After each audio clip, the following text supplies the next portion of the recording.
ولقائه في هذه الساعة وفي كل ساعة وليا وحافظا وقائدا وناصرا ودليلا وعينا حتى تسكنه أرضك طوعا وتمتعه فيها طويلا. اللهم اجعلنا من أعوانه وأنصاره وشيعته ومحبيه. قال الله الحكيم في كتابه الكريم: بسم الله الرحمن الرحيم ألف لام ميم أحسب الناس أن يتركوا أن يقولوا آمنا وهم لا يفتنون ولقد فتنا الذين من قبلهم فليعلمن الله الذين صدقوا وليعلمن الكاذبين. For the health and protection of the Imam of our time, Imam Mahdi alayhi salam, please recite aloud salawat. Allahumma salli ala.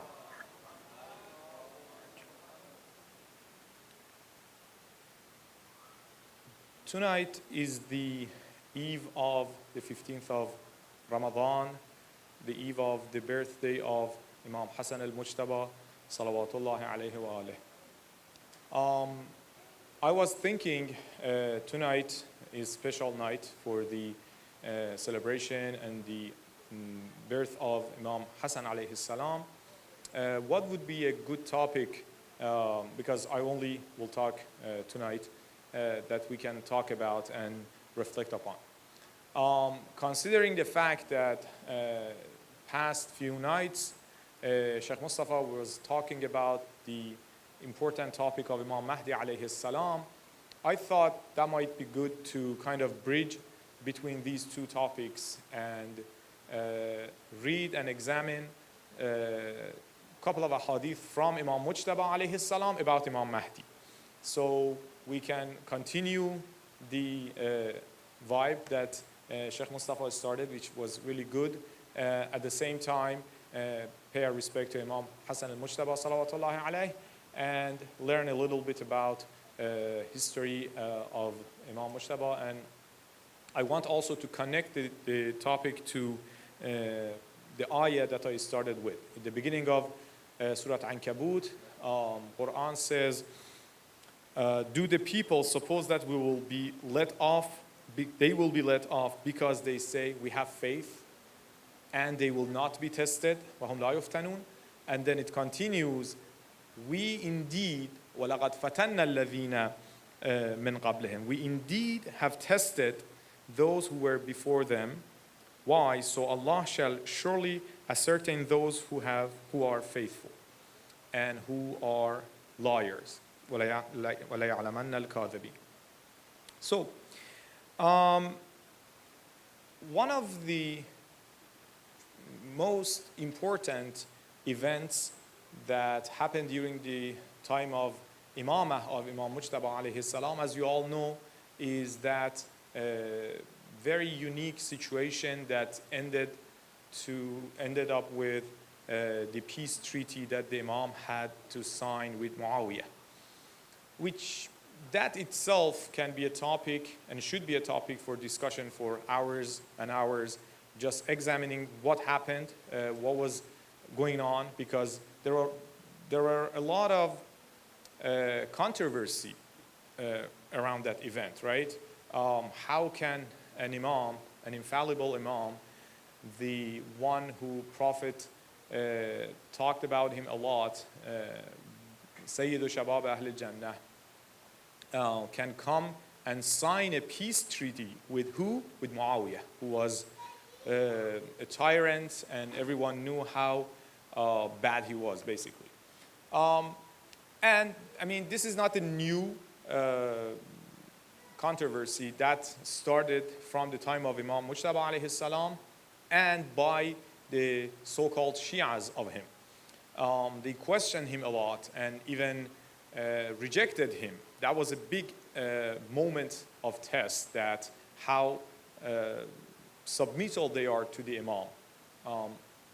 And even they went, again, there are interesting stories, they went and complained to Imam Hussein about, look what your brother did. They thought that, oh, maybe Imam Hussein is less likely to accept and sign the peace treaty and will go out and rise against Muawiyah. So they tried to kind of poke Imam Hussein and say, this is what your brother did. We have some narrations that the people of Iraq, they went to Imam Hussein and talked to him about. So, as I said, that event is a very unique and interesting event throughout our Islamic history. That's one thing. On another note, it's important to know that because of the situations and environments back then during the time of Imam Mujtaba, unfortunately, we don't have a very rich heritage of hadith from Imam Mujtaba. It has not reached us. I mean, it was, first of all, there was not much opportunity for the Imam alayhi salam to talk, to publicly discuss religion with people and teach them. And also, because Shias, they were under oppression, they were not able to record and do the transition of hadith to next generations. For example, compared to Imam Baqir alayhi salam, Imam Sadiq alayhi salam. However, having said that, there are about 10 hadith from Imam Hassan al-Mujtaba alayhi salam about Imam Mahdi. That's interesting that how important the topic of the Savior, the awaited Imam Mahdi alayhi salam, is that from Imam Mujtaba, who was under oppression and didn't have much freedom to talk, still like about 10 hadith have reached us from Imam Hassan al-Mujtaba about Imam Mahdi alayhi salam. One of them is very interesting, which I wanted to talk about, is related to the time that Imam signed that peace treaty as well. So, as I said, I selected this hadith because it's kind of broad. It mentions some of the events and some of the issues that where Imam alayhi salam was dealing with the Shias because of that peace treaty. And interestingly enough, it connects to Imam Mahdi alayhi salam. So this hadith is mentioned in one of those 4 books that I think by now everyone remembers, which is the Kitab al-Kamaluddin by Shaykh al-Saduq Rizwanullahi alayh. So, which actually Shaykh al-Saduq in that book dedicated one chapter to the ahadith that is narrated from Imam Mujtaba about Imam Mahdi. So it says, لما صالح الحسن بن علي معاوية بن أبي سفيان دخل عليه الناس فلامه. So when Imam Mujtaba alayhi salam ended up signing the peace treaty with Muawiyah, the group of people, they went to him and they kind of complained, and more than that, lamahu, they insulted him. They were like, what is it that you did? Even some of the, again, so-called Shias that they thought they are the followers of Ahlul Bayt, they love Amir al-Mu'mineen, and they were the Shia of Imam Mujtaba. When Imam did that treaty, they called him alayadu billah ya mudhill al-mu'mineen, the one who humiliated the believers, which was very insulting. So anyway, they went to Imam Mujtaba alayhi salam and they said, why did you do that? Why did you sign the treaty and pledge of allegiance with him? على بيعته. فقال ويحكم ما تدرون ما عملت. Imam said, may God's mercy be upon you. Just one quick note and I move on. Wayhak or wayhakum, we have that in ahadith. By mistake, usually it's been translated as vow against you, but that's not a correct translation. The translation is more of a kindness. May Allah's mercy be with you. You are ignorant. I need to educate you.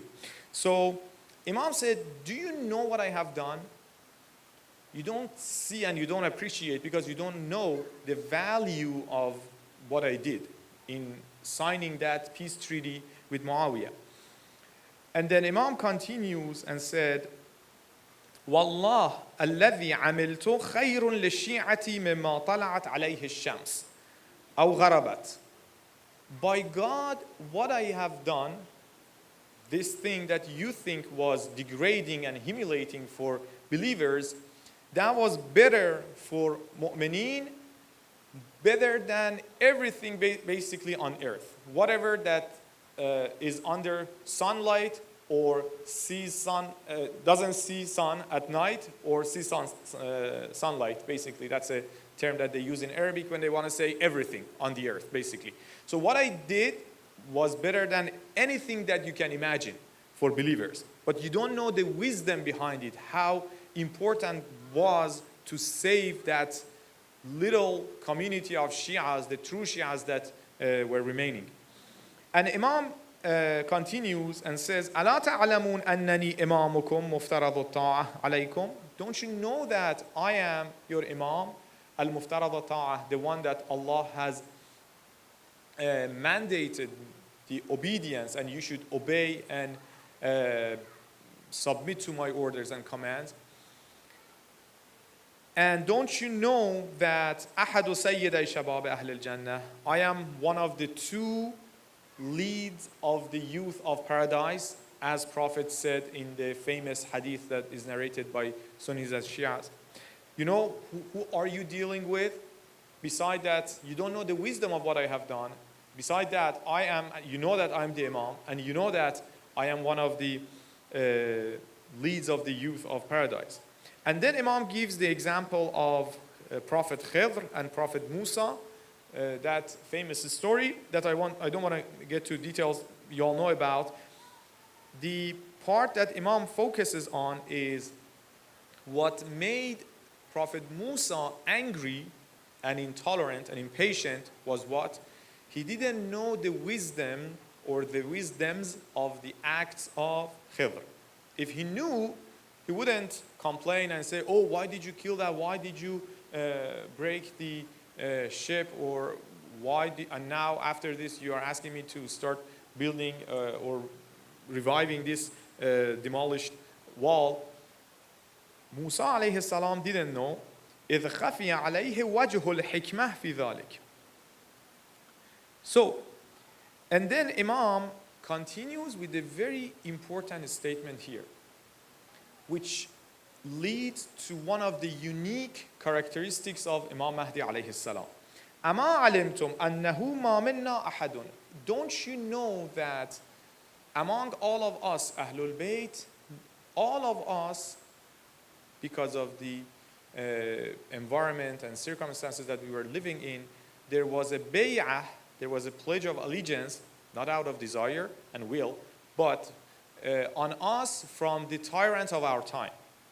All of the Imams, we are, or we have been, and we will be under some sort of bay'ah with the tyrant of our time, with Taghiyat Zamaneh. But Imam Mahdi alayhi salam. So, kind of implying that, what are you expecting me? There is only one of us that Allah has saved, and because of this fact, he will be born without people knowing about that he was born, and public information that, oh, Imam Mahdi was born, and walk in the street and everyone knew him. Allah wanted to keep him from any government, in my words, citizenship or pledge of allegiance on him. Because in another story, when they come to the Imam Hussein alayhi salam and to Imam Mujtaba in the same story, they encourage the Imam, what are you doing? Just break the treaty and go. We are here, let's go and fight against Muawiyah. Imam says, no, we don't do that. We are with our promises. We don't, this is, as I said, that whole story has a lot of lessons, historically, creedal, and also ethical lessons for us. Imam said, even though I had to go to that to sign the peace treaty with Muawiyah, I'm not gonna break it. This is not ethical. Even he's the tyrant, so when the moment that there was no bay'ah on me, you were absent, you were not here. But now that I ended up going to that agreement, I'm not gonna break it. The same story we have about Amir al-Mu'minin after they did the bay'ah with Abu Bakr and Umar. Throughout the history, Imam says, so we don't, مثلي لا ينكث بيعته. Someone like me is ethical. I don't break my promise. So now I have ended up in this situation. I'm not gonna break it. But I tell you what, there is only one of us, which is Imam Mahdi alayhi salam, that Allah decreed that he will be born in hide and no one will notice, so no government, no tyrant will have any bay'ah, an agreement on him. So he will be free. There is no ethical obligation on him that, oh, I'm the citizen of this country, so I cannot go and overthrow this government, because technically that's an ethical thing that is on people's, this is agreement, citizenship agreement. So Imam alayhi salam is free any time that Allah wills, will come. So Imam Hassan alayhi salam mentions this to his Shia, and he continues. Mahdi alayhi salam, Imam calls him by his name, standing. الذي يصلي روح الله عيسى خلفه. The one, I give you some of his characteristics, some of the unique things about that Imam.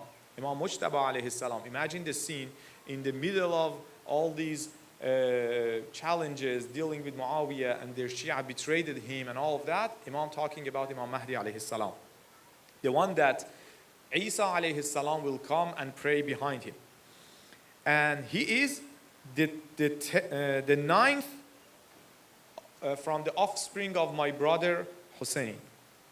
Ibn Sayyidat al-Imam. He is son of the best lady. يطيل الله عمره في غيبته. Allah will prolong his life in his occultation. So again, Imam Mujtaba used this opportunity to educate the Shias about Imam Mahdi alayhi salam. That be aware that Allah decreed that he will be living a long life, but in occultation, and there won't be any obligation from any government on him. But when he comes, يظهره بقدرته في صورة شاب دون 40 سنة.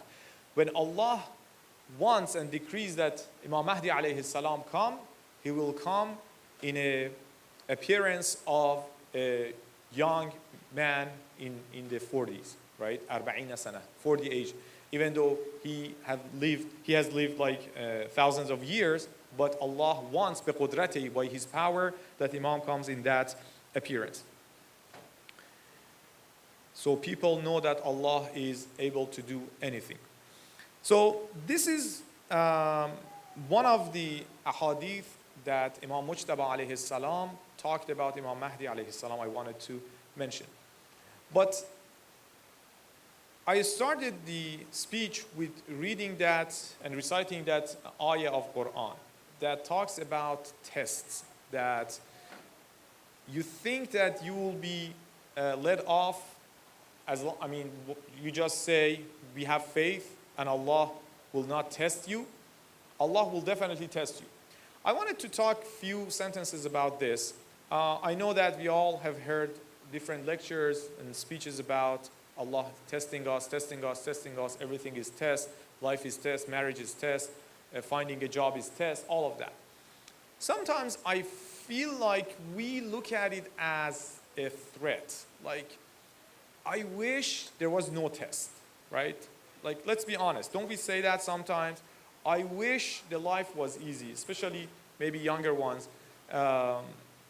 If there was no test, it was easy, everything was easy, we would have been more happy, right? Like, this is good that Allah is not testing us, challenging us, for example, with a bad husband, bad wife, or hard job, getting laid off, sick kid, or I don't know, disabled parents, anything, like all these different things, because Quran says, أعوذ بالله من الشيطان الرجيم ولنبلونكم بشيء من الخوف والجوع ونقص من الأموال والأنفس والثمرات. So we will test you with different things: fear, shortage in food, money, all of those. Again, usually I think we tend, at least, we like to see tests as something that we don't like, right? Annoying, right? We wish it was not here. But I wanted to point out to one aspect tonight. Inshallah, that will help and maybe change our direction or the perspective that we have towards a test. Have you ever heard that someone will, I don't know, take these hard tests, entrance exam from famous top universities from, I don't know, like 5-year-old kid that is playing here? You have?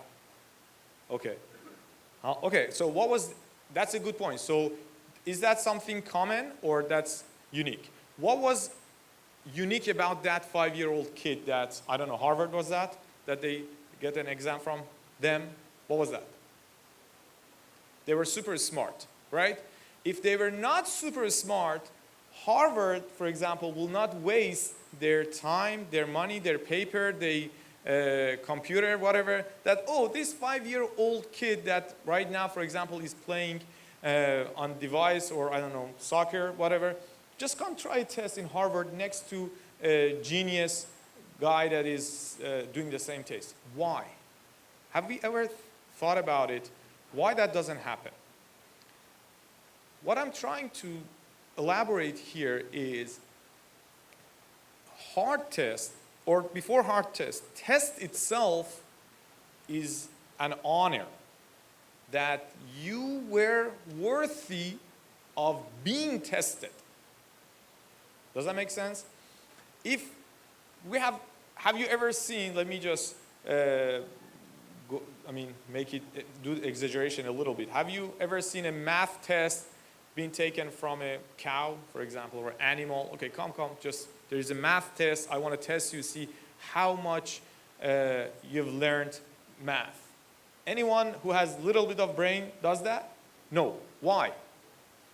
Why we don't test animals, for example, with math? We may do, again, those that might be very super smart, trained, thousands of dollars they say, okay, I want to show off. Okay, see, this dog is well trained, they can do all of this, test them. But not a random animal. So the point is, being tested itself is an honor. So if you look at it from that perspective, we will not consider tests as an obstacle or as threat. Rather, we see them as opportunity. So it's a launch pad, right? That, yes, if this is an opportunity that we were given, that if we try hard, then we can go high and reach higher levels and higher levels and higher levels, right? So if we know, and again, I hope with this little bit of explanation, it helped we understand that the tests can be opportunity. And that's why the deeper the believer in faith, the harder the test for them will be, right? المؤمن بمنزلة كفة الميزان كلما زيد في إيمانه زيد في بلائه. So when they are more faithful, their test will be harder. Not that, oh, Allah is like, okay, let me just torture this guy a little bit. He's so pious, so let me tease him. No, give him more opportunity, give him challenges, so I know that he will pass and go higher and higher. So with that, one of the hardest tests that we are all in it right now is being during the time of occultation of the Imam alayhi salam. That itself is a broad topic. Haven't we thought about it, I don't know, sometimes that, I wish I was living in the time of Prophet. I wish I was in Medina, Imam Sadiq was next door. I could walk in and talk to him. I wish I was in Samirra, for example, during the time of Imam Hadi. Haven't we thought about it? I think it's fair to say, here and there it comes to our mind that we wish we would live in those times. But, why? Because it's hard. It's hard to keep our religion, right? during the time of occultation. You have heard a lot of hadith, and we are living it and we are facing it. It's so hard to be pious. Mu'min goes out in the morning, mu'min, and comes back at night, disbeliever. So now, just to mention how hard it is, and from another hadith from Imam Mujtaba alayhi salam, let's recite aloud salawat by his name. Allah.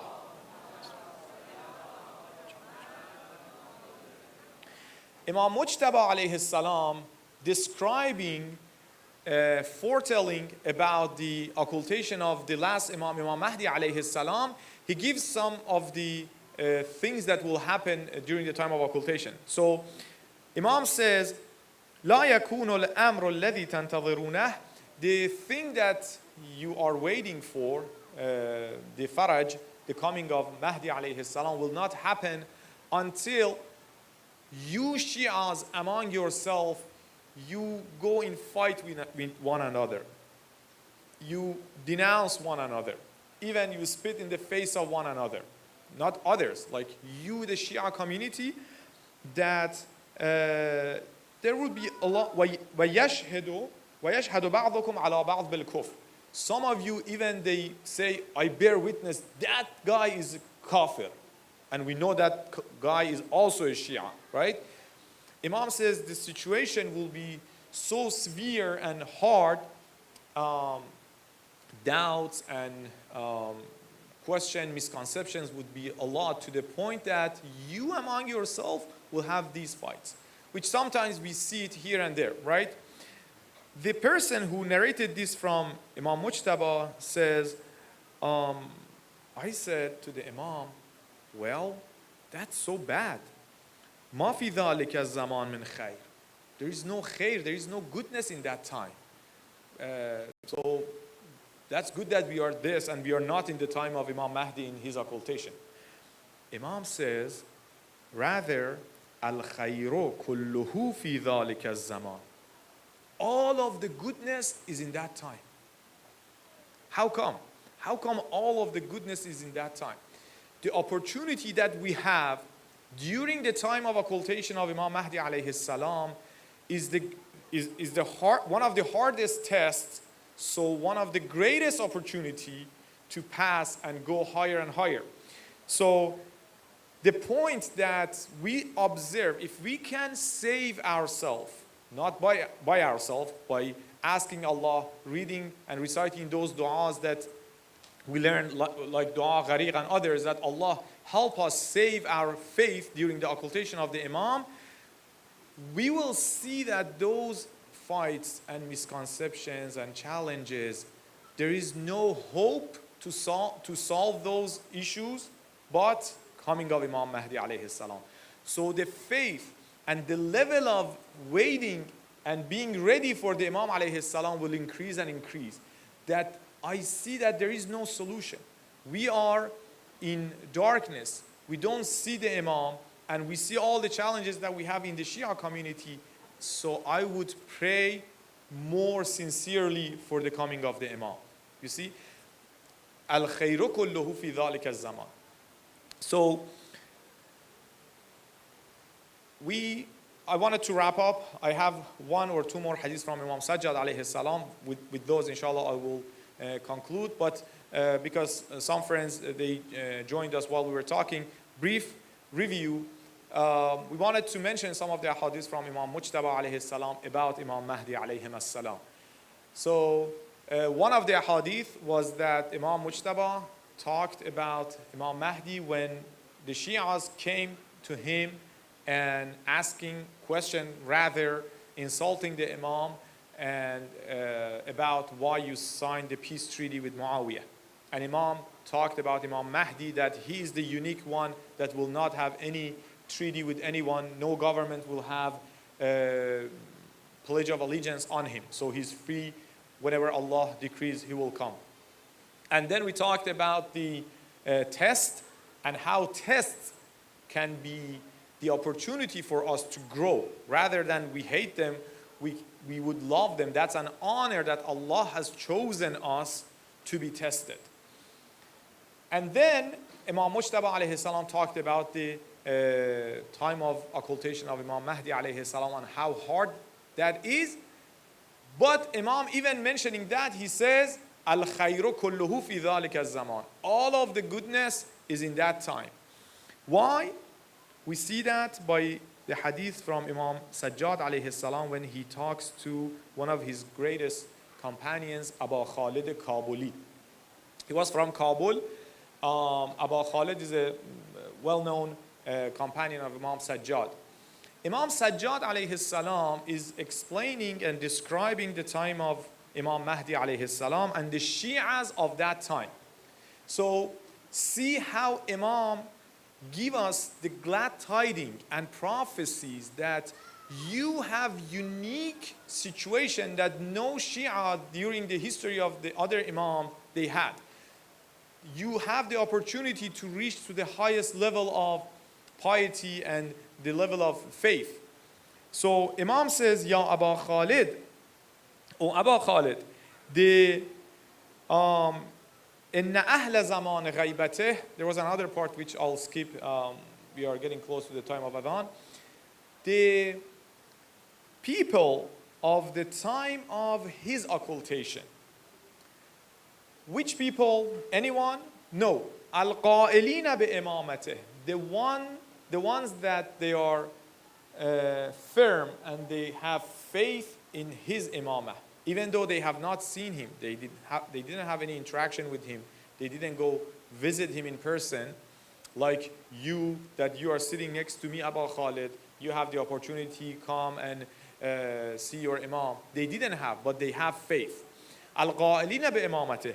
Al-muntadhirina li-dhuhurih. The ones that are waiting for his reappearance, which again, I mentioned how the challenges that we see in our community will and should increase our desire to see the Imam and more pray for his coming.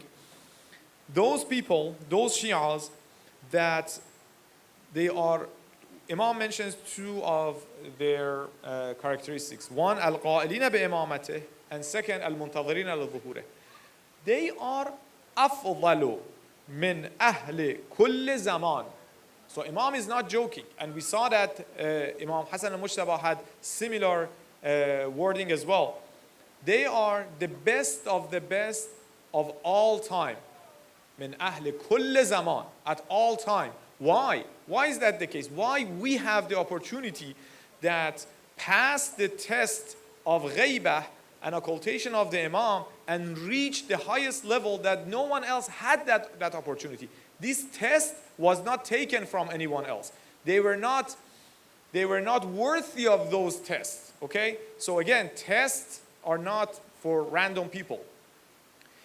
We are selected to be tested with the hard test. Why? Because that gives us an opportunity to be among the afdalu min ahli kulli zaman.